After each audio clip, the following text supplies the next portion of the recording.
வணக்கம். ஜெம் செய்திகளுக்காக சதீஷ் ராஜகோபால். இந்திய நேரப்படி மதியம் 1:30 மணி செய்திகள். முதலில் ஜெம் தலைப்பு செய்திகளை காணலாம். மக்களுக்கு குறைந்த செலவில் தரமான மருத்துவ வசதிகள் கிடைக்க பாடுபட்டதாக பிரதமர் நரேந்திர மோடி பெருமிதம். மக்கள் மருந்தகம் மூலம் உயிர்காக்கும் மருந்துகளை மிகவும் குறைந்த விலையில் கிடைக்க செய்துள்ளதை சுட்டிக்காட்டல். விருதுநகரில் வெடி உற்பத்தியாளர்களுடன் தொழில்துறை அமைச்சர் கீர்த்தனா கலந்துரையாடல். முதலமைச்சரின் வழிகாட்டலுடன் வெடிகள் ஏற்றுமதிக்கான கொள்கையை உருவாக்க உள்ளதாக தகவல். பீகாரில் சிறப்பு ரயில் இயக்க கோரி ரயில்களின் மீது கல்லெறிந்த இளைஞர்கள். காவல் படையினர் தடியடி நடத்தியதால் ஆத்திரத்தில் ரயில் நிலையத்தை சூறையாடிய வன்முறையாளர்கள். அதிமுக அடிப்படை உறுப்பினர் உள்ளிட்ட பொறுப்புகளில் இருந்து நடிகை கௌதமி விலகல். சமூக சேவை செய்ய ஏதுவாக கனத்த இதயத்துடன் விலகுவதாக கடிதத்தில் குறிப்பு. நிலக்கரி சுரங்க விரிவாக்கத்துக்கு கோவிலை இடிக்கும் NLCக்கு பாமக தலைவர் அன்புமணி கண்டனம். கோவிலை இடிக்கும் முடிவை கைவிட வேண்டும் என்று வலியுறுத்தல். மகனை அரசியலுக்கு கொண்டுவர எடப்பாடி பழனிசாமி நாடகம் ஆடுவதாக CV சண்முகம் குற்றச்சாட்டு. வட மாவட்டங்களில் அதிமுக வெற்றி பெற பாமகவே காரணம் என்று சுட்டிக்காட்டல். இங்கிலாந்தில் நடைபெறும் மகளிருக்கான 20 ஓவர் உலகக்கோப்பை கிரிக்கெட் போட்டி. மான்செஸ்டரில் நடைபெற்ற லீக் ஆட்டத்தில் தென்னாப்பிரிக்காவை வென்றது ஆஸ்திரேலியா. இனி விரிவான செய்திகளை காணலாம். கடந்த 12 ஆண்டுகளில் மக்களுக்கு தரமான மருத்துவ வசதிகள் குறைந்த செலவில் கிடைக்க தமது அரசு பாடுபட்டதாக பிரதமர் நரேந்திர மோடி தெரிவித்துள்ளார். மத்தியில் பாஜக அரசு 12 ஆண்டுகளை நிறைவு செய்துள்ள நிலையில் அது குறித்து பிரதமர் நரேந்திர மோடி சமூக வலைதளத்தில் பதிவு வெளியிட்டுள்ளார். அதில் உலகிலேயே மிக அதிக எண்ணிக்கையிலான மக்களுக்கு நலவாழ்வு திட்டத்தை செயல்படுத்தும் நாடாக இந்தியா உள்ளது பெருமிதம் அளிப்பதாக தெரிவித்துள்ளார். ஆயுஷ்மான் பாரத் எனும் அந்த திட்டம் சமூகத்தின் நலிந்த பிரிவினருக்கு உயர்தரத்திலான மருத்துவ வசதிகளை அளித்து வருவதாக குறிப்பிட்டுள்ளார். மக்கள் மருந்தகம் மூலம் உயிர்காக்கும் மருந்துகளை மிகவும் குறைந்த விலையில் கிடைக்க செய்துள்ளதாக தெரிவித்துள்ளார். அதே நேரத்தில் அதிக கல்லூரிகள் திறந்தும் மாணவர் பயிலும் இடங்களை அதிகரித்தும் ஏழை மாணவர்களும் மருத்துவ படிப்பு படிக்கும் நிலையை உருவாக்கியுள்ளதாக தெரிவித்துள்ளார். நலமான இந்தியாவை உருவாக்கும் நோக்கில் இதுவரை எட்டப்பட்டுள்ள முன்னேற்றத்தின் அடிப்படையில் தொடர்ந்து செயல்படுவோம் என்று பிரதமர் நரேந்திர மோடி உறுதியளித்துள்ளார். வெடிகள் ஏற்றுமதிக்கான கொள்கையை உருவாக்க உள்ளதாக தமிழக தொழில்துறை அமைச்சர் கீர்த்தனா தெரிவித்துள்ளார். விருதுநகரில் சிவகாசி சட்டமன்ற உறுப்பினரும் மாநில தொழில்துறை அமைச்சருமான கீர்த்தனா தலைமையில் வெடிகள் தயாரிப்பாளர்களுடன் கலந்துரையாடல் கூட்டம் நடைபெற்றது. அப்போது வெடி உற்பத்தியில் உள்ள சிக்கல்கள், அவற்றை எளிமையாக்கும் நடைமுறைகள், விபத்தை தடுக்க வேண்டிய வழிகள் ஆகியன பற்றி கலந்துரையாடினார். கூட்டத்துக்கு பின் செய்தியாளரிடம் பேசிய அமைச்சர் கீர்த்தனா வெடிகள் ஏற்றுமதிக்கான கொள்கையை தமிழ்நாடு அரசு உருவாக்க உள்ளதாக தெரிவித்தார். முதலமைச்சர் ஜோசப் விஜயின் வழிகாட்டலின்படி இந்த ஏற்றுமதி கொள்கை உருவாக்கப்படும் என்று அவர் கூறினார். இந்த கொள்கையின்படி வெடிகள் ஏற்றுமதியை முன்னெடுக்க உள்ளதாகவும் இதனால் நாட்டின் உள்நாட்டு உற்பத்தி மதிப்பு உயரும் என்றும் அமைச்சர் கீர்த்தனா தெரிவித்தார்.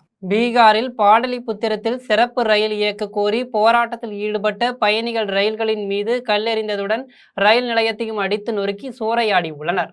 பீகார் தலைநகர் பாட்னாவில் உள்ள ரயில் நிலையங்களில் ஒன்று பாடலிபுத்திரம்.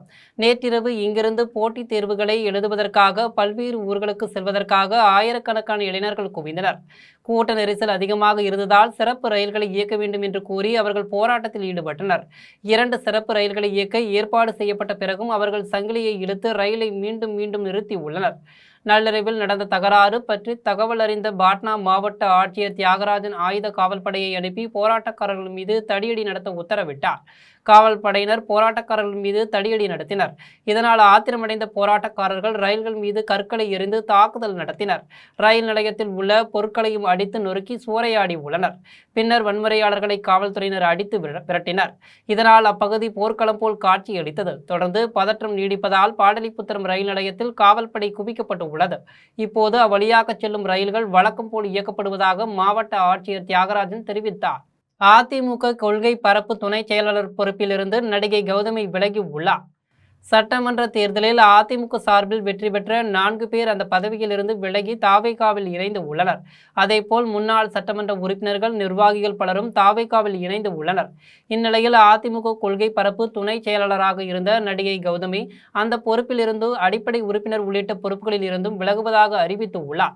இது தொடர்பாக அதிமுக தலைமையகத்துக்கு அவர் எழுதியுள்ள கடிதத்தில் இப்போதுள்ள அரசியல் சூழலை கருத்தில் கொண்டு சமூக சேவை செய்ய ஏதுவாக கனத்த இதயத்துடன் அதிமுகவில் இருந்து விலகுவதாக குறிப்பிட்டுள்ளார். கட்சியில் சேர்ந்த நாள் முதல் இன்று வரை தனக்கு எல்லா வகையிலும் ஒத்துழைப்பு நல்கிய முன்னாள் அமைச்சர்கள், மாவட்ட செயலாளர்கள், வட்ட செயலாளர்கள், ஒன்றிய செயலாளர்கள் அனைவருக்கும் நன்றி கூறியுள்ளார்.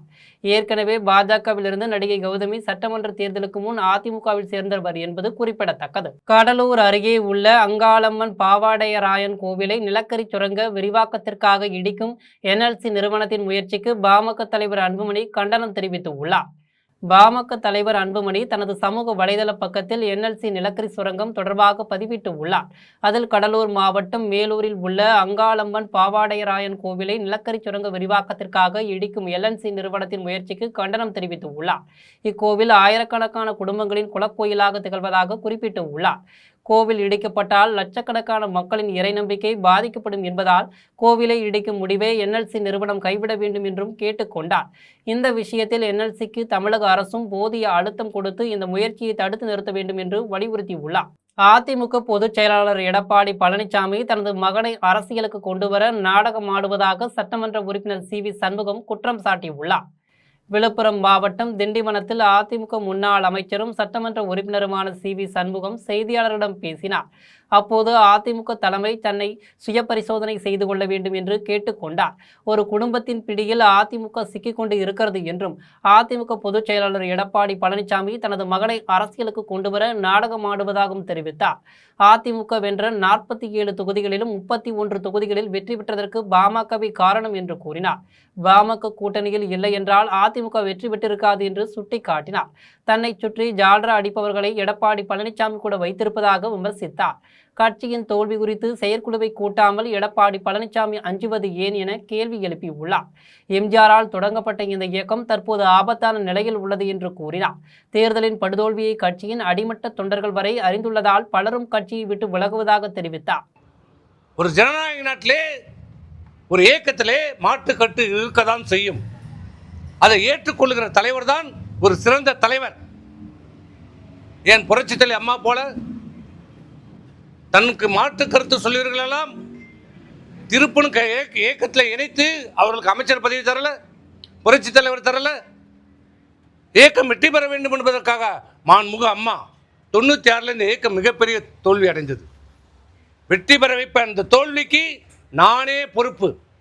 இந்த தோல்விக்கு நானே பொறுப்பு. இந்த தோல்விக்கு நானே பொறுப்புனே ஒரு தலைவருக்குரிய தகுதியோடு தனது தோல்வியை ஏற்றுக்கொண்ட தலைவர் அம்மா. ஆனால் இத்தனை தொடர் தோல்விக்கும் இன்று வரை யாருமே பொறுப்பேற்கவில்லை. மான்செஸ்டர் நகரில் நடைபெற்ற பெண்களுக்கான 20 ஓவர் உலகக்கோப்பை கிரிக்கெட் போட்டியில் தென்னாப்பிரிக்காவை வீழ்த்தி ஆஸ்திரேலியா அபார வெற்றி பெற்று உள்ளது. இங்கிலாந்து நாட்டின் மான்செஸ்டர் நகரில் பெண்களுக்கான 20 ஓவர் உலகக்கோப்பை கிரிக்கெட் போட்டி நடைபெற்றது. இதில் 3வது லீக் ஆட்டத்தில் ஆஸ்திரேலியா தென்னாப்பிரிக்கா அணிகள் மோதின. இப்போட்டியில் டாஸ் வென்ற ஆஸ்திரேலிய அணி பேட்டிங்கை தேர்வு செய்தது. இதன்படி முதலில் விளையாடிய ஆஸ்திரேலிய அணி 8 விக்கெட்டுகள் இழப்புக்கு 172 ரன்கள் சேர்த்தது. இதில் அதிகபட்சமாக லிட்ச்ஃபீல்டு 50 ரன்களையும் எலிஸ் பெர்ரி 36 ரன்களையும் குவித்தனர். பந்து வீச்சு தரப்பில் லயோபோங்கா ஹாக்கா, நோன்குலோ லேகா எம்ப்ளபா, நாட்டின் டி கிளர்க் ஆகியோர் தலா 2 விக்கெட்டுகளை வீழ்த்தினர். இதன் பின்னர் களமிறங்கிய தென்னாப்பிரிக்க அணி 16 ஓவர்களில் அனைத்து விக்கெட்டுகளையும் இழந்து 107 ரன்கள் மட்டுமே எடுத்து தோல்வியை சந்தித்தது. பந்து வீச்சு தரப்பில் ஜார்ஜியா பெர்ஹாம் 3 விக்கெட்டுகளையும், அலானா கிங், சோஃபியா மோனிக்லக்ஸ் ஆகியோர் தலா 2 விக்கெட்டுகளையும் வீழ்த்தி ஆஸ்திரேலிய அணியின் வெற்றிக்கு வழிவகை செய்தனர். கிராமப்புற மாணவர்களுக்கான வாய்ப்புகளை தடுக்கும் நீட் தேர்வு இருக்கக்கூடாது என்பது தாவேக அரசின் நிலைப்பாடு என சுகாதாரத்துறை அமைச்சர் அருண்ராஜ் தெரிவித்துள்ளார். சேலத்தில் அரசு மோகன் குமாரமங்கலம் மருத்துவக் கல்லூரியின் 31வது பட்டமளிப்பு விழா நடைபெற்றது. இவ்விழாவில் கலந்து கொண்ட சுகாதாரத்துறை அமைச்சர் அருண்ராஜ் விழாவின் நிறைவில் செய்தியாளர்களை சந்தித்து பேசினார்.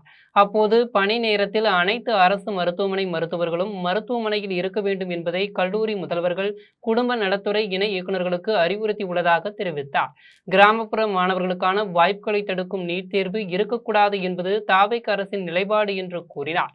அரசு மருத்துவமனை வளாகங்களில் செயல்பட்டு வரும் உணவகங்களில் முந்தைய ஆளுங்கட்சியின் நெருங்கிய உறவினர்கள், நண்பர்கள் மட்டுமே வைக்க முடிந்தது என்றும் இந்த நிலையை மாற்றி வெளிப்படையான டெண்டர் முறைகளில் உணவகங்கள் அமைக்கப்படும் என்றும் கூறினார்.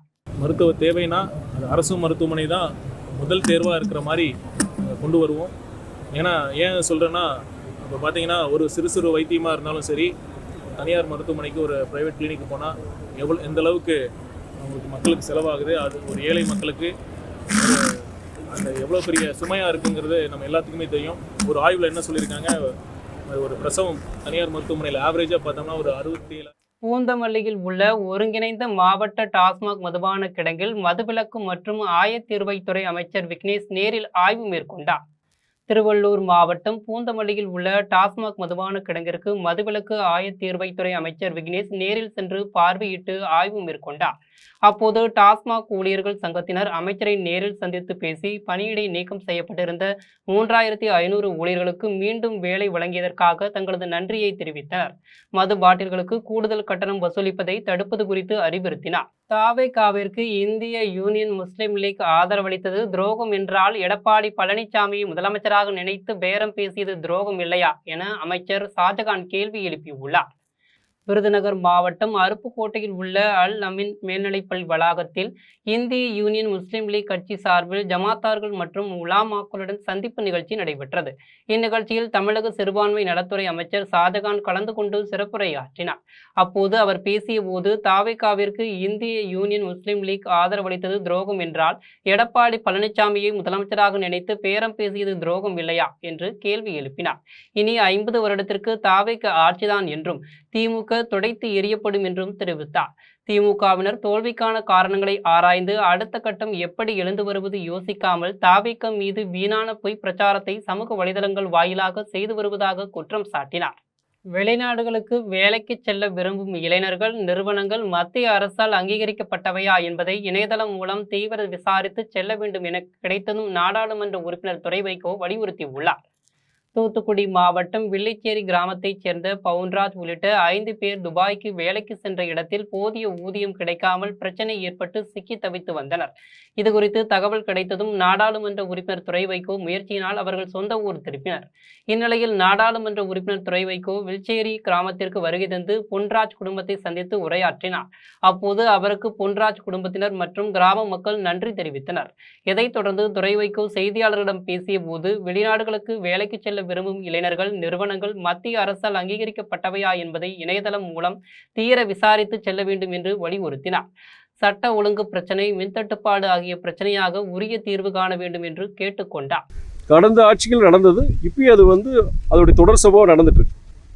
குறைந்தபட்சம் 6 மாதங்களாச்சும் ஒரு அரசாங்கத்துக்கு ஒரு அவகாசம் கொடுக்கணும் தான் நான் சொல்றேன். நான் ஏற்கனவே உங்களுக்கு தெரியும் பல பிரச்சனைகள், சட்டம் ஒழுங்கு பிரச்சனை இருக்கு, போதை கலாச்சாரம் இன்னைக்கு நம்ம எல்லா இடங்களையும் நம்ம பார்க்குறோம். நம்ம அதை கட்டுப்படுத்துறதுக்கு உண்டான முயற்சியில் புதிய அரசு ஈடுபட்டு இருக்கிறாங்க. இந்த அரசாங்கம் பொறுப்பெடுத்த பிறகு நீங்கள் கிட்டத்தட்ட 1 மாதம் இப்போ தான் ஆயிருக்கு, கேபினெட் இப்போ தான் ஃபார்ம் ஆயிருக்கிறாங்க. நீங்கள் காவல்துறை அதிகாரிகள் இருக்கட்டும், மாவட்ட நிர்வாகம் இருக்கட்டும், எல்லாமே டிரான்ஸ்ஃபர் ஆகி செஞ்சு இப்போ கடந்த சில வாரங்களில் தான் எல்லாமே நடந்துட்டு இருக்கு. புதுச்சேரியில் ஆக்கிரமிப்பு என்ற போர்வையில் அதிகாரிகள் ஆட்சிக்கு களங்கம் ஏற்படுத்த வேண்டாம் என பாஜக மாநில தலைவர் ராமலிங்கம் வலியுறுத்தியுள்ளார். புதுச்சேரி முத்துமாரியம்மன் கோவில் வீதியில் உள்ள தனது இல்லத்தில் பாஜக மாநில தலைவர் ராமலிங்கம் செய்தியாளர்களை சந்தித்து பேசினார். அப்போது புதுச்சேரியில் ஆக்கிரமிப்பு என்ற போர்வையில் அதிகாரிகள் ஆட்சிக்கு களங்கம் ஏற்படுத்த வேண்டாம் என்று பாஜக மாநில தலைவர் ராமலிங்கம் வலியுறுத்தினார்.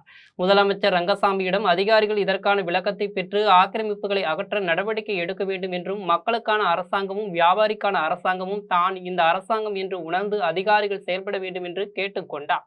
சிஎம்முடைய பார்வைக்கு கொண்டு போகாத இப்போ இவ்வளவு ஆக்கிரமிகளை அகற்றுகிறேன் என்ற போர்வையிலே இவங்க கொடுமையாக நடந்து கொள்வது, பேனர்களை உடைப்பது, கடைகளை உடைப்பது, அப்புறம் அந்த தெருவுகளிலே இருக்கிற அந்த காமாட்சி அம்மன் கோயில், அரவிந்த் ஸ்ட்ரீட், அது மாதிரி ஆக்கிரமிப்பை உடைக்கிறன்னு சொல்லிட்டு அதையெல்லாம் வண்டி ஏத்துற வழி எல்லாத்தையும் போட்டு உடைச்சி மிக மோசமான செயல்பாடுகளை செய்து கொண்டிருக்காங்க. முனிசிபல், பிடபிள்யூடி எல்லாம் சேர்ந்து இது மாதிரி செய்யறாங்க.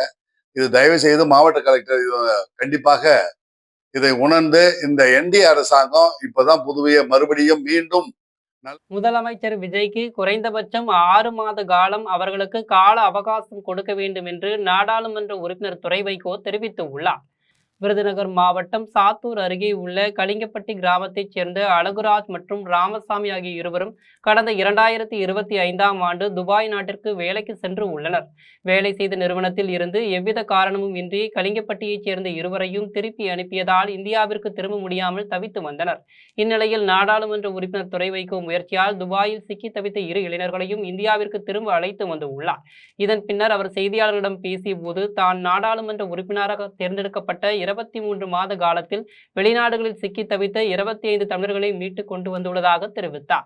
ஒரே நாடு ஒரே தேர்தல் என்பது சாத்தியமற்றது எனவும் நாடு முழுவதும் உள்ள மாநிலங்களில் புதிதாக ஆட்சிக்கு வந்த அரசுகள் 4 மாதத்தில் ஆட்சி இழக்கும் நிலையில் மீண்டும் இந்தியா முழுவதும் தேர்தல் நடத்துவார்களா என கேள்வி எழுப்பினார். முதலமைச்சர் விஜய் தற்போது தான் பதவியேற்றுள்ளார் என்றும் குறைந்தபட்சம் 6 மாத காலம் அவர்களுக்கு கால அவகாசம் கொடுக்க வேண்டும் என்று கூறினார். நீங்கள் ஒரே நாடு ஒரே தேர்தல், ஒன் நேஷன் ஒன் எலெக்ஷன், இது வந்து கண்டிப்பாக சாத்தியப்படாது. அதுக்குண்டான நிறைய டெக்னிக்கல் ஃபீஸிபிலிட்டிஸே கிடையாது. உதாரணம் வந்து சரி ஒரே நாடு ஒரே தேர்தல் சொல்கிறாங்க. ஒரு மாநிலத்தில் வந்து இப்போ தமிழ்நாட்டிலே பார்த்தோம், தொங்கு மந்திரி சபை வர மாதிரி ஒரு சூழ்நிலை பார்த்தோம். நம்ம தவேகாக்க 108 இடங்கள் தான் அவங்க வெற்றி பெற்றாங்க. நம்ம இன்றைக்கி பொது உடைமை இயக்கங்கள், காங்கிரஸ் போன்ற இயக்கங்கள் வந்து அவங்க ஆதரவு கொடுத்ததுனால இன்றைக்கி அந்த 118 அந்த மெஜாரிட்டி அவங்க வந்துருச்சு. அவங்க இல்லைன்னா என்ன இருக்கும், ஜனாதிபதி ஆட்சி வந்திருக்கும். பாலியல் குற்றவாளிகளுக்கு நீதிமன்றம் ஜாமீன் உள்ளிட்ட எந்த ஒரு சலுகையும் வழங்கக்கூடாது என மதிமுக பொதுச் செயலாளர் வைகோ தெரிவித்து உள்ளார். விருதுநகர் மாவட்டம் மேட்டமலை பகுதியில் சீமை கருவேல மரங்களை வெட்டும் பணியை மதிமுக பொதுச் செயலாளர் வைகோ தொடங்கி வைத்தார். இதன் பின்னர் அவர் செய்தியாளர்களை சந்தித்து பேசினார். அப்போது மேகதாது விவகாரத்தில் முதல் எதிரியே மத்திய அரசுதான் என்றும் மறைமுகமாக கர்நாடக அரசிற்கு உதவி செய்து வருகிறார்கள் என்றும் தெரிவித்தார். மேகதாது அணை விவகாரத்தில் நேரடியாக களத்தில் இறங்கி போராடினால்தான் அதற்கான முடிவுகள் எட்டும் என்றும் கூறினார். பாலியல் குற்றவாளிகளுக்கு நீதிமன்றம் ஜாமீன் உள்ளிட்ட எந்த ஒரு சலுகையும் வழங்கக்கூடாது என்றும் இத்தகைய கடுமையான தண்டனைகள் மூலமாக மட்டுமே பாலியல் குற்றங்களை குறைக்க முடியும் என்று தெரிவித்து உள்ளார். அதோட ஒரு விடலை ஜட்ஜி, எல்லா நீதிபதிகளும் magistrates, additional judge, sessions judge, எல்லா ஜட்ஜிகளும் நாள் ஒதுக்கி இந்த சீமக்கருளை அகற்றுவதை போய் நீங்கள் மேற்பார்வையிட வேண்டும். வழக்கறிஞர்கள் நேரடியாக ஈடுபட வேண்டும். வழக்கு தொடுத்திருக்கிற வைகோ விவசாயிகளையும் அவர் கட்சிக்காரர்களையும் திரட்டிக் கொண்டு அவரே இந்த வேலையில் ஈடுபட வேண்டும் என்று நீதிமன்றத்திலேயே சொன்னார்.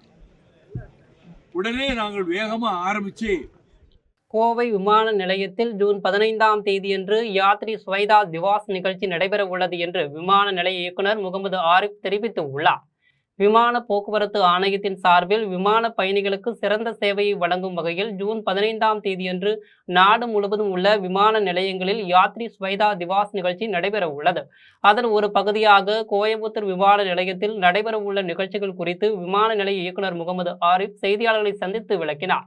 அப்போது கடந்த 12 ஆண்டுகளாக கோயம்புத்தூர் விமான நிலையத்தில் பயணிகளுக்கு சிறந்த சேவைகளை வழங்கும் வகையில் பல்வேறு வசதிகள் உருவாக்கப்பட்டு வருகிறது என்றும் குறிப்பாக இலவச வைஃபை வசதி, உதான் யாத்ரி காப்பி திட்டத்தில் குறைந்த விலையில் சிற்றுண்டிகள், டிஜி யாத்ரா திட்டத்தின் மூலம் எளிதாக பயணம் மேற்கொள்வது, சிறுவர்களுக்கான விளையாட்டு பகுதி, லைப்ரரி வசதி ஆகியவை உருவாக்கப்பட்டுள்ளன என்றும் இந்த நடவடிக்கைகளால் கோயம்புத்தூர் விமான நிலையத்தில் பயணிகளின் வருகை எண்ணிக்கை இந்த ஆண்டு 3.4 மில்லியன் அளவிற்கு உயர்ந்துள்ளது எனவும் அதேபோல் சரக்கு போக்குவரத்தும் இந்த ஆண்டு 15,000 மெட்ரிக் டன்னாக அதிகரித்துள்ளது என்றும் விமான நிலைய இயக்குனர் முகமது ஆரிஃப் தெரிவித்தார். பாஜக கூட்டணியில் புதிய கட்சிகள் இணையும் என்றும் அண்ணாமலைக்கு கட்டம் சரியில்லை என்றும் திருச்சியில் பாரதிய ஜனதா கட்சியின் மாநில செயலாளர் மீனாட்சி நித்யசுந்தர் தெரிவித்து உள்ளார். பாரத பிரதமர் நரேந்திர மோடியின் 10 ஆண்டு கால சாதனைகளை விளக்கும் வகையில் திருச்சி மாவட்ட பாரதிய ஜனதா கட்சி அலுவலகத்தில் கட்சியின் மாநில செயலாளர் மீனாட்சி நித்யசுந்தர் செய்தியாளர்களை சந்தித்து பேசினார்.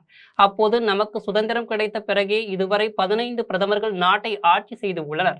இந்நிலையில் பிரதமர் நரேந்திர மோடியின் 12 ஆண்டு கால ஆட்சி என்பது வரலாற்று சாதனையாகும் என்றும் கடந்த 12 ஆண்டுகளில் பிரதமர் நரேந்திர மோடியின் சாதனைகளை பார்த்துத்தான் மக்கள் தொடர்ந்து தங்களது ஆதரவை வழங்கி வருகிறார்கள் என்றும் பிரதமர் நரேந்திர நரேந்திர மோடி முதன்முறையாக பொறுப்பேற்ற போதே தூய்மை இந்தியா திட்டத்தின் மூலம் நாடு பெரும் அளவிற்கு வளர்ச்சியடைந்துள்ளது எனவும் 3வது கட்ட ஆட்சியில் அடியெடுத்து வைத்துள்ளோம். வரும் 2047ஆம் ஆண்டிற்குள் இந்தியாவை வல்லரசு நாடாக வளர்ந்த நாடாக மாற்றுவதே எங்களது முக்கிய இலக்கு எனவும் தொழில்துறை, தனிமனித வளர்ச்சி, கல்வி, விவசாயம் மற்றும் இளைஞர்களின் மேம்பாடு உள்ளிட்ட பல முக்கிய அம்சங்களை உள்ளடக்கிய இலக்குகள் தற்போது தீவிரமாக செயல்படுத்தப்பட்டு வருகின்றனர் என்றும் அடுத்ததாக மீண்டும் 4வது முறையும் மக்களின் பேராதரவோடு பாஜக நிச்சயம் ஆட்சி அமைக்கும் என்றும் பாஜக மாநில செயலாளர் மீனாட்சி நித்யசுந்தர் தெரிவித்தார்.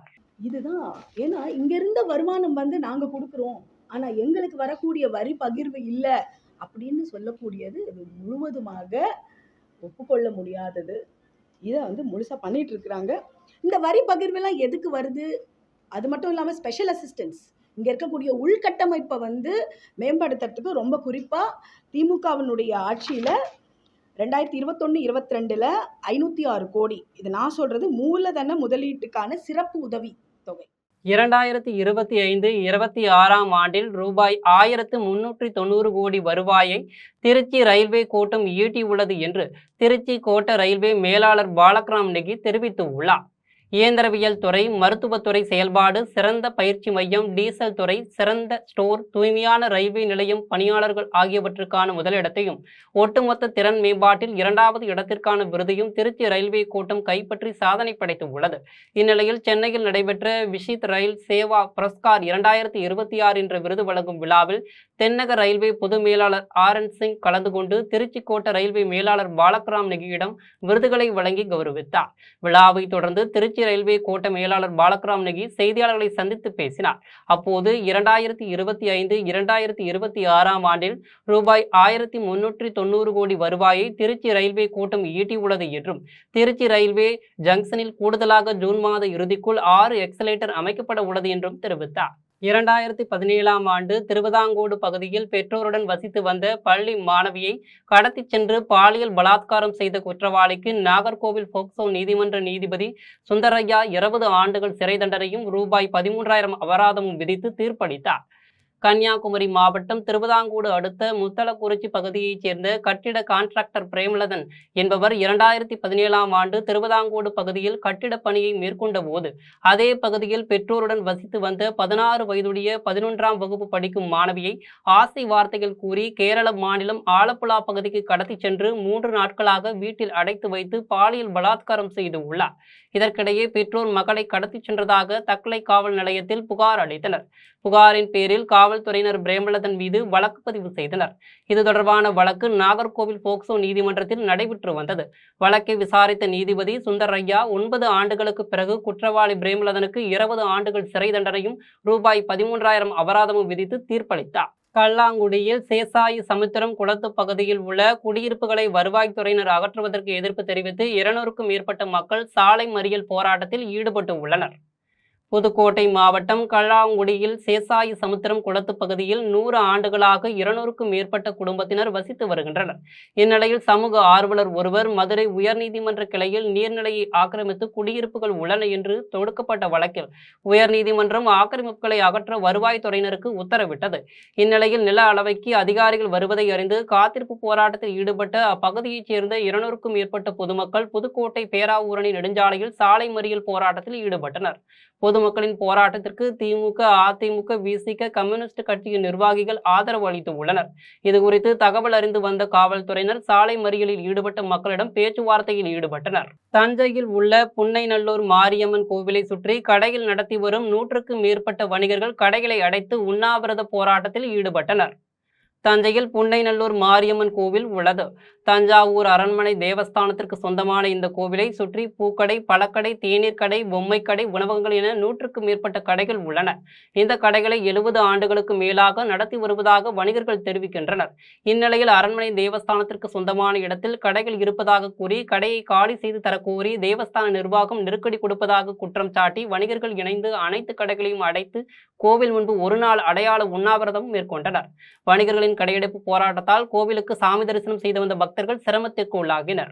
அதனால கண்டன ஆர்ப்பாட்டமும் கடையடைப்பு நடத்திருக்கும் மாரியம்மன் ஃபுல்லா. இது நிலைமை இதுல ஒரு முற்றுப்புள்ளி வைக்கணும். இதுல ஏதாவது முற்றுப்புள்ளி வைக்காம அரசு தொடர்ந்து தொல்லை கொடுத்தா மாவட்ட லெவல்ல மாவட்டம் பூரா கூப்பிட்டு மாவட்ட சார்பாக மாவட்ட ஆட்சித்தலைவர் அல்லது எந்த இடத்துல நாங்கள் முடிவு பண்ணுறோமோ அந்த இடத்துல வந்து ஆர்ப்பாட்டம் கடுமையாக இருக்கும், அரசுக்கு எதிர்ப்பை கடுமையாக தெரிவிப்போம் என்பதை இந்த கண்டன ஆர்ப்பாட்டத்தின் சார்பாகவும் உண்ணாவிரத்தின் சார்பாகவும் தெரிவித்துக் கொள்கிறோம். என்னுடைய பேர் எம்என் துரை, மாவட்ட தலைவர், தஞ்சாவூர் தமிழ்நாடு வணிக சங்க பேரமைப்பு, தஞ்சாவூர் மாவட்டம். எட்டயாபுரத்தில் மாற்று ஏற்பாடு செய்யாமல் இலங்கை தமிழர் மறுவாழ்வு முகாமில் உள்ள மக்களை காலி செய்ய சொன்னதை கண்டித்து அதிமுக மற்றும் பாஜகவினர் ஆர்ப்பாட்டத்தில் ஈடுபட்டனர். தூத்துக்குடி மாவட்டம் எட்டயாபுரம் அருகே இலங்கை தமிழர் மறுவாழ்வு முகாமில் வசிப்போருக்கு மாற்று ஏற்பாடு செய்யாமல் வீடுகளை காலி செய்ய உத்தரவிட்டதை கண்டித்து அதிமுகவினர் மற்றும் பாஜகவினர் ஆர்ப்பாட்டத்தில் ஈடுபட்டனர். மேலும் வேளாண் கூட்டுறவு கடன் சங்கங்களில் உள்ள விவசாய கடன்களை முழுமையாக ரத்து செய்ய வேண்டும் என்றும் வலியுறுத்தினர். எட்டயாபுரம் பேருந்து நிலையம் முன்பு நடைபெற்ற இந்த ஆர்ப்பாட்டத்திற்கு முன்னாள் சட்டமன்ற உறுப்பினர் சின்னப்பன் தலைமை தாங்கினார். இதில் அதிமுக பாஜக நிர்வாகிகள் மற்றும் தொண்டர்கள் கலந்து கொண்டு கண்டன கோஷங்களை எழுப்பினர். மறுவாழ்வு முகாமில் உள்ள மக்களுக்கு போதிய மாற்று வசதிகள் செய்து கொடுத்த பிறகே வீடுகளை காலி செய்ய வேண்டும் என கோரிக்கை விடுத்துள்ளனர். பெண்கள் மற்றும் குழந்தைகளுக்கு எதிரான பாலியல் குற்றங்களை கண்டித்து ஜவ்ஹீத் ஜமாஅத் சார்பில் மாபெரும் கண்டன ஆர்ப்பாட்டம் நடைபெற்றது. தஞ்சாவூர் மாவட்டம் ஆடுதுறையில் பெண்கள் மற்றும் குழந்தைகளுக்கு எதிரான பாலியல் குற்றங்களை கண்டித்து தமிழ்நாடு ஜவ்ஹீத் ஜமாஅத் சார்பில் மாபெரும் விழிப்புணர்வு பேரணி மற்றும் கண்டன ஆர்ப்பாட்டம் நடைபெற்றது. ரயில்வே நிலையத்தில் இருந்து தொடங்கிய பேரணி ஆடுதுறை பேருந்து நிலையம் அருகே நிறைவடைந்தது. இப்பேரணியில் நூற்றுக்கணக்கான பெண்கள், குழந்தைகள் மற்றும் அமைப்பின் நிர்வாகிகள் கலந்து கொண்டனர். தொடர்ந்து பெண்களுக்கு எதிரான குற்றங்களுக்கு கடுமையான தண்டனை வழங்க வேண்டும் என வலியுறுத்தி பதாகைகள் ஏந்தியபடி கோஷங்களை எழுப்பினர். இப்போராட்டத்தில் திருவிடைமருதூர் காவல் ஆய்வாளர் ராஜா தலைமையில் காவல்துறையினர் பாதுகாப்பு பணியில் ஈடுபட்டிருந்தனர். குன்றத்தூர் அருகே செயின்ட் ஜோசப் கலை மற்றும் அறிவியல் கல்லூரியில் பட்டமளிப்பு விழா நடைபெற்றது. காஞ்சிபுரம் மாவட்டம் கோவூரில் செயின்ட் ஜோசப் கலை மற்றும் அறிவியல் கல்லூரியின் 17வது பட்டமளிப்பு விழா டிஎப்டி கல்வி குழும தலைவர் அருள்ராஜ் தலைமையில் நடைபெற்றது. பல்கலைக்கழக அளவில் முதலிடம் பெற்ற மாணவர்களுக்கு பதக்கங்கள் மற்றும் பட்டங்களை வழங்கினார். மேலும் பல்வேறு பாடப்பிரிவுகளைச் சேர்ந்த 600 மாணவ மாணவியர்களுக்கு பட்டங்கள் வழங்கப்பட்டன. இந்த நிகழ்ச்சியில் கல்லூரி பேராசிரியர்கள், மாணவர்களின் பெற்றோர் மற்றும் பொதுமக்கள் என 1000க்கும் மேற்பட்டோர் கலந்து கொண்டனர். கன்னியாகுமரியில் சொகுசு கார் கட்டுப்பாட்டை இழந்து ஆட்டோ மற்றும் அரசு பேருந்து மீது மோதி விபத்துக்குள்ளான சம்பவம் அப்பகுதியில் பெரும் பரபரப்பை ஏற்படுத்தியுள்ளது. கேரளா குமரி மாவட்ட எல்லைப் பகுதியில் உள்ள கொட்ராமம் அருகே தேசிய நெடுஞ்சாலையில் சொகுசு கார் கட்டுப்பாட்டை இழந்து ஆட்டோ மற்றும் கேரள அரசு பேருந்து மீது மோதி விபத்துக்குள்ளானது. இவ்விபத்தில் 10 பேர் படுகாயமடைந்தனர். தீயணைப்பு வீரர்கள் மற்றும் பொதுமக்கள் காயமடைந்தவர்களை மீட்டு அரசு மருத்துவமனைகளில் அனுமதித்தனர். திருவனந்தபுரத்தில் இருந்து களியக்காவிளை நோக்கி சென்ற கார் எதிரே வந்த ஆட்டோவில் மோதிய பின்னர் அரசு பேருந்து மீது மோதியதாக கூறப்படுகிறது. இந்த விபத்தில் கார் மற்றும் ஆட்டோவின் முன்பகுதி கடுமையாக சேதமடைந்தது. விபத்து தொடர்பாக பாரச்சாலை போலீசார் வழக்கு பதிவு செய்து விசாரணை நடத்தி வருகின்றனர். மேலூரில் தனியார் மருத்துவ அறுவை சிகிச்சைக்காக அனுமதிக்கப்பட்ட இளம்பெண் உயிரிழந்ததால் தவறான அறுவை சிகிச்சை அளிக்கப்பட்டதாக கூறி உறவினர்கள் மருத்துவமனையை முற்றுகையிட்டு போராட்டத்தில் ஈடுபட்டனர். மதுரை மாவட்டம் அட்டப்பட்டியைச் சேர்ந்தவர்கள் கிருஷ்ணன், இசா தம்பதியர்கள். இந்நிலையில் இசா மருத்துவ பரிசோதனைக்காக கடந்த 2 தினங்களுக்கு மேலூரில் மருத்துவர் அமதகலாவள்ளி என்பவருக்கு சொந்தமான தனியார் மருத்துவமனையில் பரிசோதனை மேற்கொண்டார்.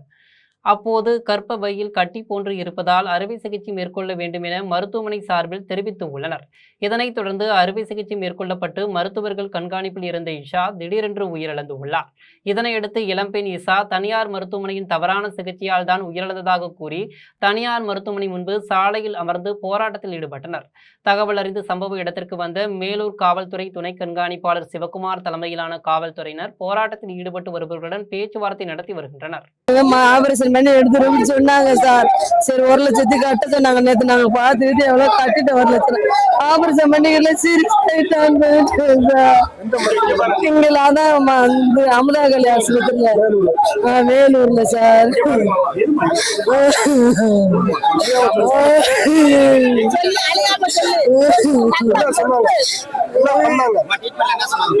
எல்லாமே எடுத்தார சொன்னாங்க சார். ரிப்போர்ட் அப்புறம் எல்லாமே எடுத்தாந்து காமிச்சிட்டு மதுரைக்கெல்லாம் போச்சு. நாங்க ஸ்கேன் எடுக்காங்கலாம் எடுத்தாந்து காமிச்சிட்டு.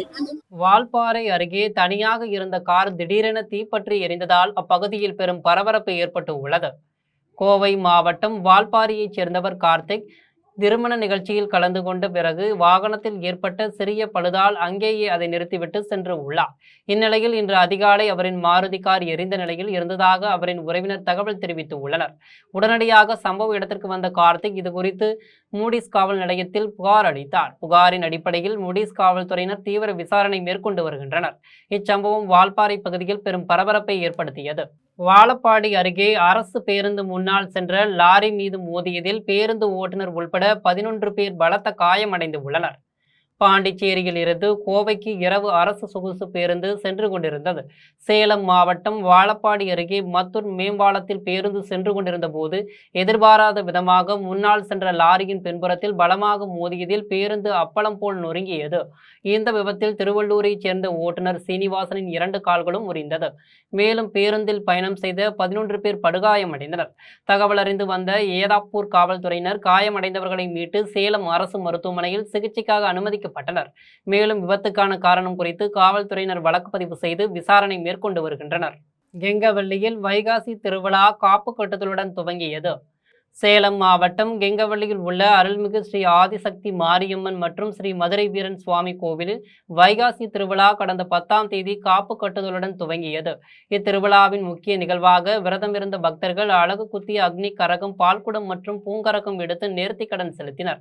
தொடர்ந்து மேளதாளங்கள் மற்றும் வான வேடிக்கைகளுடன் பக்தர்கள் ஊர்வலமாக சென்று அம்மனை வழிபட்டனர். இந்நிகழ்வில் கெங்கவள்ளி மற்றும் சுற்றுவட்டார பகுதிகளில் இருந்து திரளான பக்தர்கள் கலந்து கொண்டு சாமி தரிசனம் செய்தனர். மீண்டும் ஜெம் தலைப்பு செய்திகள். மக்களுக்கு குறைந்த செலவில் தரமான மருத்துவ வசதிகள் கிடைக்க பாடுபட்டதாக பிரதமர் நரேந்திர மோடி பெருமிதம்.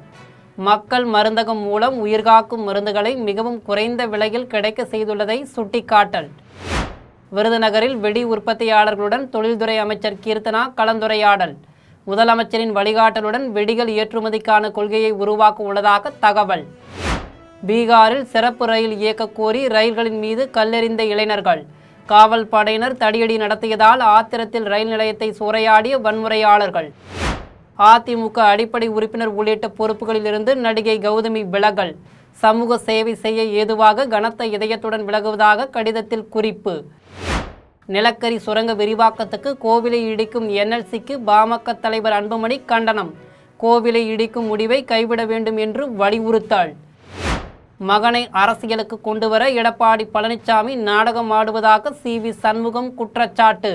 வட மாவட்டங்களில் அதிமுக வெற்றி பெற பாமகவே காரணம் என்று சுட்டிக்காட்டல். இங்கிலாந்தில் நடைபெறும் மகளிருக்கான 20 ஓவர் உலகக்கோப்பை கிரிக்கெட் போட்டி. மான்செஸ்டரில் நடைபெற்ற லீக் ஆட்டத்தில் தென்னாப்பிரிக்காவை வென்றது ஆஸ்திரேலியா. இத்துடன் ஜெம் செய்திகள் நிறைவடைகின்றன. மீண்டும் ஜெம் செய்திகள் மாலை 6 மணிக்கு. உடனுக்குடன் செய்திகளை காண ஜெம் live.tv என்ற இணையதளத்தில் இணைந்திருங்கள். நன்றி, வணக்கம்.